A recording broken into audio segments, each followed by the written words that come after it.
Olá, sejam muito bem-vindos ao Raras Podcast. Estamos no 8º episódio da nossa saga aí com as doenças raras, falando um pouco desse universo das doenças raras. Hoje estou com a nossa ilustríssima visita. A nossa entrevistada de hoje é a enfermeira Ariel, docente em enfermagem, consultora em doenças raras com foco em neurofibromatoses, enfermeira de saúde da família e pós-graduanda em genética pela FAMERP de Rio Preto. Nesse episódio, discutimos a neurofibromatose, a NF tipo 1, uma condição genética rara que afeta milhares de pessoas no Brasil, muitas delas sem diagnóstico adequado. E esse episódio específico visa conscientizar pais, profissionais da saúde e educadores sobre a importância do diagnóstico precoce, especialmente durante a infância, destacando o papel essencial da atenção básica na detecção dos primeiros sinais. Ariel, vamos falar então um pouco sobre NF tipo 1. Você quer falar sobre diagnóstico ou você prefere falar sobre os primeiros sintomas? Bom, primeiramente eu gostaria de agradecer, de estar aqui. A gente que agradece. Compartilhando um pouquinho sobre essa doença rara, que é um pouco desconhecida e talvez até muito desconhecida para alguns profissionais de saúde, inclusive. Então, eu gostaria de primeiramente explicar sobre o que é a NF1, Fique à vontade. A neurofibromatose. Ela é uma doença rara, uma doença crônica, ou seja, não tem cura, que ela atinge uma em cada 2.500, 3.000 nascimentos aí. Ela é bem comum, inclusive aqui no Brasil, nós já temos bastante casos relatados. Mas o que é essa doença, Ela é uma doença genética que ela afeta principalmente o sistema nervoso, Só que ela não afeta apenas o sistema nervoso, ela é multissistêmica, que a gente fala, Ela afeta o sistema nervoso, ela afeta a pele, Fazendo com que apareçam principalmente manchas café com leite, que é o primeiro sintoma que aparece lá na infância, Nos primeiros aninhos de vida da criança, aquelas famosas manchinhas que parecem manchas de nascença. Só que o que faz com que a gente acenda a lanterninha, a luzinha vermelha, de que pode ser neurofibromatose? Quando a criança ela tem mais de 6 manchas café com leite no corpo, Maiores do que 0,5 milímetros, centímetros, Aquelas manchinhas bem ovaladas. Então, se a criança ela tem essas manchinhas mais de 6, a gente já fica alerta para possivelmente ser a neurofibromatose, E nós temos aí também um dos sintomas mais comuns que a gente percebe, que são os neurofibromas cutâneos, que eles são parecidos, muitas pessoas falam que eles são parecidos com verruguinhas, mas na verdade são esses caracinhos, são nódulos, que eles são formados por um tipo celular que se chama de fibroblastos, Fibroblastos, mastócitos. Então, é benigno esse nódulo, mas ele pode causar um certo impacto mais, assim, estético nas pessoas, Porque ele costuma surgir em todas as partes do corpo, esses neurofibromas. E tem alguns, inclusive, que são os plexiformes, que eles são tumorações um pouco maiores, são massas, que podem surgir principalmente nas articulações, Tem crianças que já nascem com esse tipo de tumor, que ele é benigno, mas ele pode causar uma certa comorbidade, dependendo de onde ele nasce, Dependendo do tamanho dele, pode realmente provocar aí uma certa comorbidade na criança, Perda de função, E em alguns casos deformidades, Então esses são os dois sintomas assim mais claros de que a criança tem a neurofibromatose, Só que a gente fala aí, como é um diagnóstico clínico, ou seja, a gente precisa ter um conjunto de sinais e sintomas para diagnosticar a criança, a gente tem atualmente aí 7 critérios,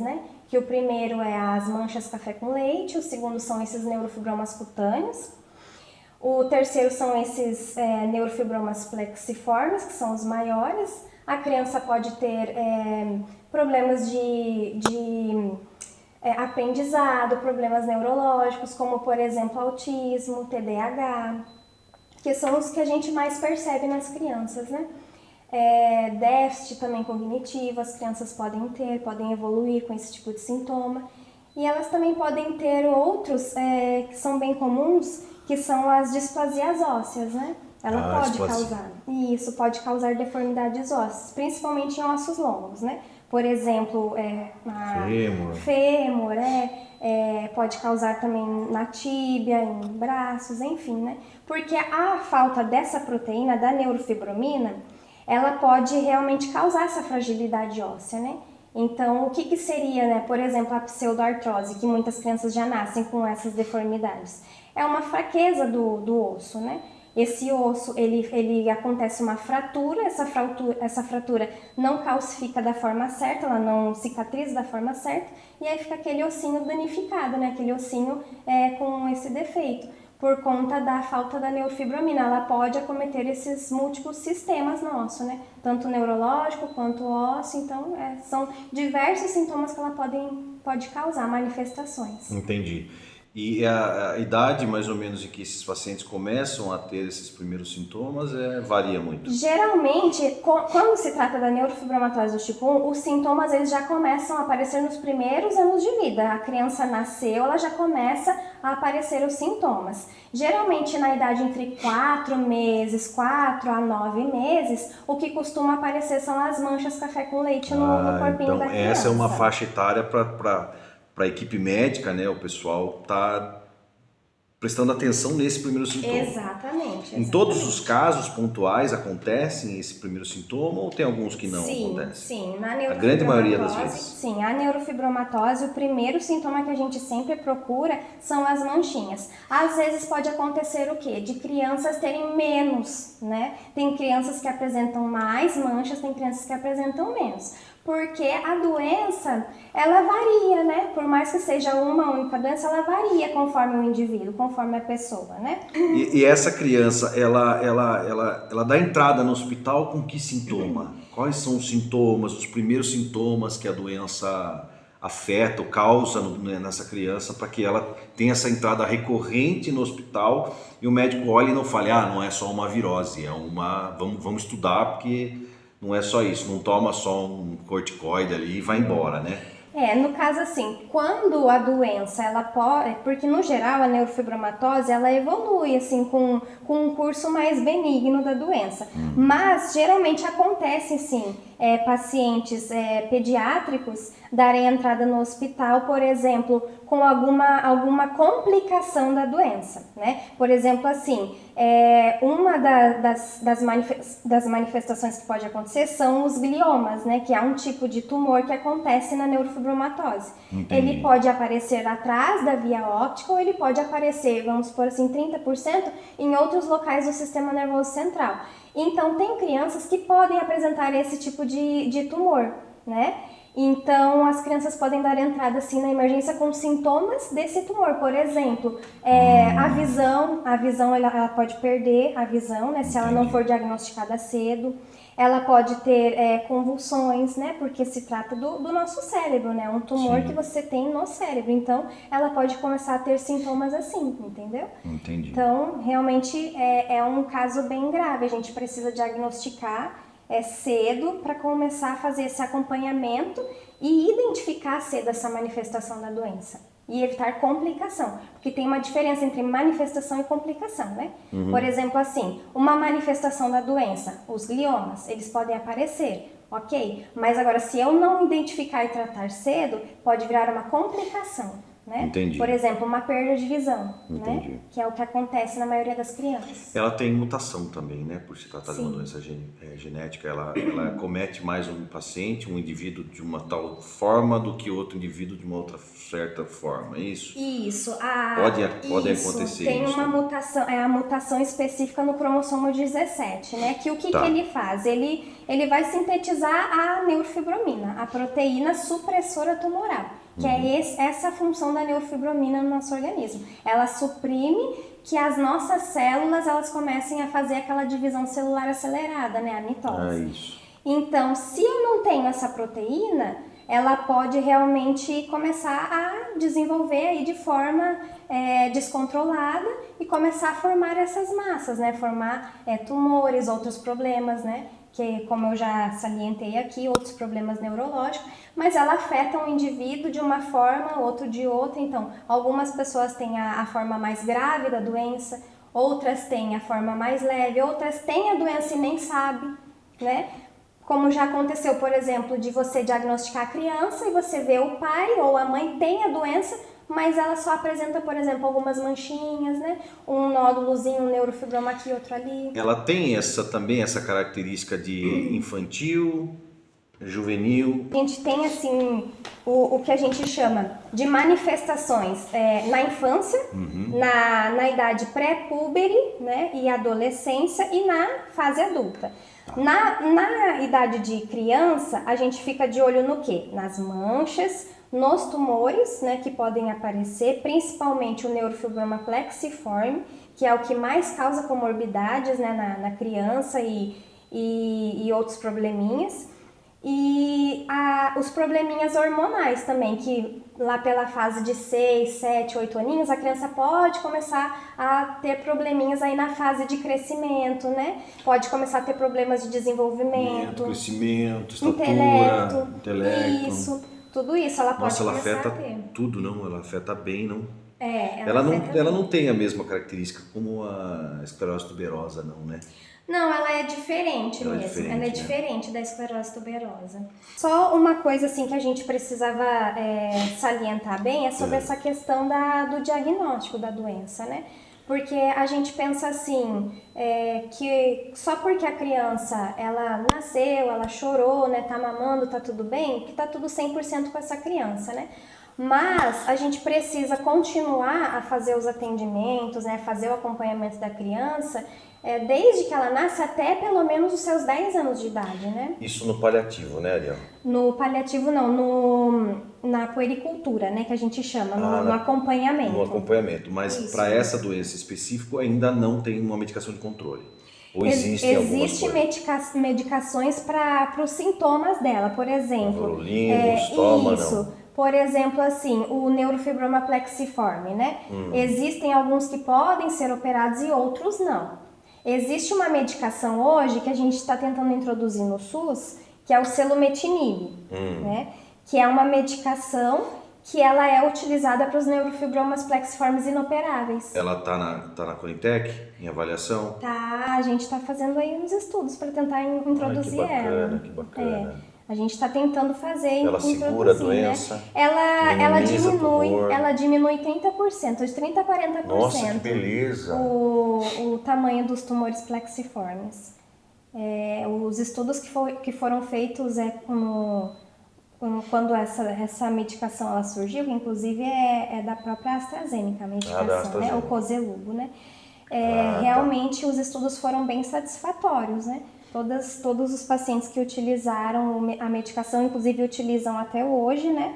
Eles conseguiram essa redução de 30% a 40% dos tumores e muitos, inclusive, voltaram voltou à função de membros, né? Por exemplo, assim, membros assim que já não conseguiam mexer, né? Voltaram. Nossa, que então, realmente é uma medicação que faz um efeito muito bom. É só a AstraZeneca que tem medicação de controle disso? Parece que eu mandei até projeto para alguma farmacêutica, que eu trabalho com algumas, né? Que eu tenho conhecimento aqui no Brasil e em outros lugares é a AstraZeneca, que ela é pioneira na medicação, né? Do Coselugo, que é o selumetinib. E tem algumas outras medicações que a gente utiliza também, mas em caso de sintomas, são sintomáticos que a gente fala, né? Por exemplo, assim, quando a pessoa ela tem os neurofibromas cutâneos, algumas pessoas podem apresentar muito prurido, muita coceira nos neurofibromas, né? Então, uma medicação que a gente utilizava bastante era o cetotifeno. O cetotifeno, ele é um antialérgico, mas a gente usava ele como... para diminuir essa coceira dos neurofibromas, e também existem estudos feitos que mostraram que pode diminuir também o tamanho dos neurofibromas. Então, além de aliviar a coceira, ele também diminui o tamanho. E tem outras medicações também que estão já em fase final, né? Pra diminuição. Então nesse tratamento, não precisamos, a gente não precisa nem falar que é paliativo, então, porque existe então um controle, né? Hoje existe um controle. Então, dentro desse tratamento existe esse controle, então. Sim, existe o controle. Quanto mais cedo diagnosticado, Claro, sem dúvida nenhuma, menores os efeitos da doença e Isso. mais rápido esse paciente Com está por esse certeza. controle E para essa melhor medicação. qualidade de vida também Sem dos dúvida. pacientes, né? Porque se você faz um diagnóstico, por exemplo, de uma manifestação dessa, como um tumor, por exemplo, né, um neurofibroma plexiforme, você já consegue já devagarzinho ir tratando ele, né? Entendi. Então, com certeza é nítido a gente ver uma criança que ela faz um acompanhamento e um tratamento desde cedo, daquela, por exemplo, que foi diagnosticada já com 10, 12 anos por aí, né, mais velha, né?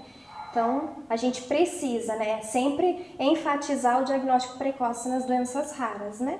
E aonde a gente pode fazer isso, com certeza, é na atenção básica, né? Naquelas primeiras consultas de puericultura, né, que a gente faz com o médico, seja na UBS, seja no particular, né? Levando a criança para fazer os acompanhamentos mensais, né, de 1 aninho, 2 aninhos, 1 mês, 2 meses, 3 meses, porque é lá que o médico ele vai ver as primeiras manifestações da doença, né, e se for o caso realmente de ser suspeita de uma doença rara como a neurofibromatose, ele encaminha já para o departamento de genética, de neurologia, que geralmente são essas equipes que costumam já dar entrada no acompanhamento da criança com neurofibromatose. É fundamental esse tipo de informação também para essa equipe, para esses multiprofissionais, profissionais da atenção básica. Isso. Todo paciente ele começa pela atenção básica, né? Começa no certeza. postinho de saúde. A gente que atende SUS aqui em Sorocaba, a gente atende 36 UBSs. A gente atende toda a fila da genética de 36 UBSs. Todos esses pacientes, eles caem na atenção básica antes de ter o diagnóstico ou vêm até nós porque alguém da atenção básica achou alguma coisa. E agora foi introduzido o atendimento avançado do enfermeiro. Então, dentro da UBS, ou você vai passar com o médico, se for mais complexo, só ele pode resolver, ou você vai passar com o enfermeiro. Entendeu? Então, hoje o enfermeiro, por exemplo, se for atendimento de puericultura de uma criança, é comigo que você vai fazer toda a avaliação, sou eu que vou fazer todo o exame físico, eu que vou prescrever medicamento, exame, tudo que você precisar. Você já nem precisa mais estar passando. Hoje a enfermagem ela tá ganhando esse campo aí, e isso é maravilhoso para quem trabalha com doença rara. Sim, maravilhoso, porque você não sobrecarrega o outro lado, que são os médicos, os profissionais, que já estão super sobrecarregados. Se essa criança precisa passar por um geneticista, então ela tá, desculpa o termo, lascada, porque geneticista é raro, Catanduva deve ter o quê? 3 ou 4, aqui em Sorocaba tem 5. Né? Se tiver 5 aqui em Sorocaba é muito. É difícil a especialidade. Super difícil. É difícil. Então a gente fala assim, é difícil mesmo um profissional da área da atenção básica ter esse olhar para a genética? É difícil, nem todos têm, né? São poucos, deveriam ter, mas são poucos.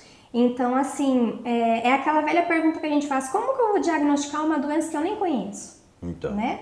Então, assim, eu costumo dizer assim, que todo profissional que trabalha com atenção básica, que trabalha com gestante, com bebezinho, com criança, ele deveria pelo menos saber que uma mancha a mais pode ser uma doença. O acompanhamento da criança, ele não tem que ser feito só pelo médico ou só pelo enfermeiro, né? Ou às vezes perceber algum sintoma diferente. Ao meu ponto de vista, assim como profissional, eu acredito que todos que fazem o tratamento da criança, né, dentro das unidades de saúde, eles têm que ter pelo menos um mínimo de conhecimento de quando que um sintoma ele pode realmente ser uma doença genética rara, né, ou pode ser talvez uma manifestação, né, de algum problema mais grave. Porque todos nós temos o conhecimento da área da saúde, né? Tanto o auxiliar, o técnico, o médico, o fisioterapeuta, todo mundo que está lá dentro, né? Eles já entram com esse conhecimento de que existe essas doenças raras, né? Por mais que não seja uma coisa comum de se ver todos os dias, né? Eu acredito que todos deveriam ter o conhecimento, justamente para depois agregar num possível diagnóstico. Só melhorias que a gente precisa trabalhar no dia a certeza. dia no Brasil, no país, para que a gente consiga trazer essa expertise, né? Trazer essa excelência em saúde. E hoje a medicina ela está muito avançada, né? Isso. Não é que nem antigamente, que a gente recebia o diagnóstico de uma doença e a gente só ficava esperando literalmente morrer, né? Porque não se tinha tantos tratamentos avançados, não se tinham tratamentos melhores. Hoje não, quanto mais cedo a gente conseguir diagnosticar uma doença, seja ela qual for, a gente já tem tratamentos aí que são inovadores, né? Como, por exemplo, a terapia gênica mesmo, que você comentou. Inclusive, foi introduzido em 2024 no SUS o tratamento para esclerose lateral amiotrófica, acho que foi, né? Acho que sim. Acho que foi, não, foi atrofia muscular espinhal. Foi a atrofia muscular espinhal, uma doença que antes, quando começavam os primeiros sintomas já na infância, não se tinha um tratamento. Não se tinha tratamento e um tempo de vida muito curto, né? Então a gente percebe que hoje a gente precisa pegar essa onda, né, de que a saúde, ela tá inovando a saúde, tá melhorando, a ciência tá avançando, e focar no diagnóstico precoce, né? Focar nisso, porque igual aconteceu com a AME, a gente pode ter outras doenças aí que futuramente já dá para diagnosticar, às vezes num teste do pezinho, né? Ou às vezes fazer um protocolo de uma avaliação mais completa no SUS, na atenção básica, e conseguir já focar em todas essas outras doenças que até hoje, presente momento, está invisível, né? É isso aí. Ariel, então você não começou como enfermeira, né? Você começou como auxiliar de enfermagem, foi isso? Isso. Eu comecei, acredito que foi no ano de 2018, 2019, mais ou menos. Eu comecei como auxiliar, fui subindo devagarinho, né? Comecei como auxiliar, depois eu comecei como técnica e logo depois fiz a graduação e hoje sigo aí nos estudos na área da genética e doenças raras, né? Então, só que uma coisa que foi um diferencial meu, que eu sempre tive, independente, né, do cargo que eu ocupava, é que eu pensava que sempre que eu via um paciente na minha frente, não é porque, por exemplo, eu era auxiliar ou técnica que eu não podia ter o conhecimento, né, um conhecimento mais avançado.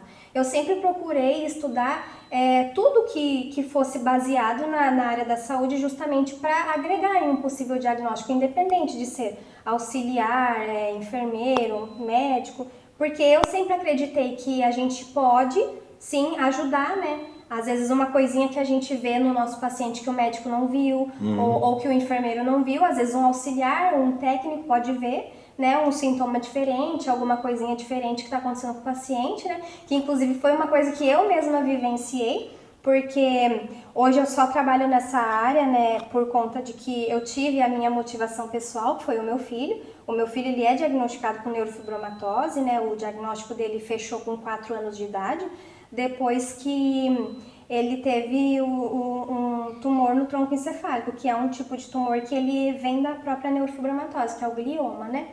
E uma coisa assim que eu fiquei admirada foi que quando foi fazer o diagnóstico dele, de que ele estava passando por uma complicação da doença, quem viu o primeiro sinal e sintoma disso foi uma técnica de enfermagem. Foi uma técnica de enfermagem no hospital. Ela que bateu o olho e falou, olha, ele tem isso. Ela tinha um certo conhecimento sobre isso. Ela tinha. Então isso é uma coisa que eu sempre procuro passar, super relevante, né? Eu passo isso, sabe, pros meus alunos, inclusive, quando eu vou dar aulas para eles, para todos os profissionais que eu ajudo a formar, eu falo, não é porque vocês são auxiliares, que vocês são técnicos, né, que vocês não podem correr atrás de conhecimento mais avançado, né, de olhar para o paciente e dizer, não, esse sintoma é disso, não, essa doença é isso, e ajudar no diagnóstico, porque o tratamento de todas as doenças, ele é multidisciplinar. Multidisciplinar. Né? Todos eles devem... Um campo de visão bem aberto. Exato, todos eles devem ter um olhar. Chega no diagnóstico. Exatamente. Pessoal, ficamos aqui com mais um episódio do Raras Podcast, uma realização da Nasci Raras. Nasci Raras é uma associação de pacientes em Sorocaba que trabalha juntamente com o poder público, com o SUS, para diagnóstico em doenças raras. Estamos aí há 12 para 13 anos já fazendo o nosso papel de poder ajudar essas crianças e melhorar um pouco o diagnóstico, referência diagnóstico e tratamento no Brasil. Queria agradecer mais uma vez a nossa amiga e entrevistada enfermeira Ariel pelo nosso bate-papo, que foi super produtivo. Falamos de neurofibromatose tipo 1. Ariel, muito obrigado por estar presente aqui e poder falar um pouquinho para a gente sobre essa doença tão importante, né? Que tá tão aí. Ela faz parte das doenças raras, não faz? Faz. Ela faz parte das doenças raras. Eu acredito que a incidência dela esteja errada, porque a incidência dela eu acredito que seja menor do que isso, do que o Google fala, que é 3 a 5 mil, acho que é. Eu não sei, eu acredito que seja mais. As últimas pesquisas estão mostrando que ela está se tornando cada vez mais comum. Mais comum? Cada vez mais comum. É uma doença rara cada vez mais comum nos brasileiros. Ah, então estou errado. Mas a gente estima mais ou menos aí um nascimento a cada 3.000, 2.500 nascidos vivos. Realmente, são muitos diagnósticos. Então precisa estar bem atento. A gente Todo precisa. o sistema de saúde municipal, da região metropolitana, centros de referência, públicos e particulares precisam estar mais atentos a esse diagnóstico dessa doença. Com certeza. E lembrar, né, que só para a gente finalizar, né, esse podcast maravilhoso, lembrar que, igual a AstraZeneca, ela lançou uma campanha há pouco tempo atrás, no mês de maio, que no mês de maio ele é celebrado no dia 17, o Dia Internacional da Neurofibromatose, né? Então eles lançaram a campanha de que não é só uma manchinha. Então, se você ver no seu filho uma mancha de nascença e você perceber que está surgindo mais, né? São mais de 6 manchas em aspecto maiorzinho, então, igual eles falaram, não é só uma manchinha. Então, procure a unidade de saúde para a gente poder fazer aí um acompanhamento dessas manchinhas e descartar o diagnóstico ou confirmar de neurofibromatose tipo 1. Muito bem, muito obrigado, viu? Muito obrigado a todos. Esse é mais um episódio do Raras Podcast.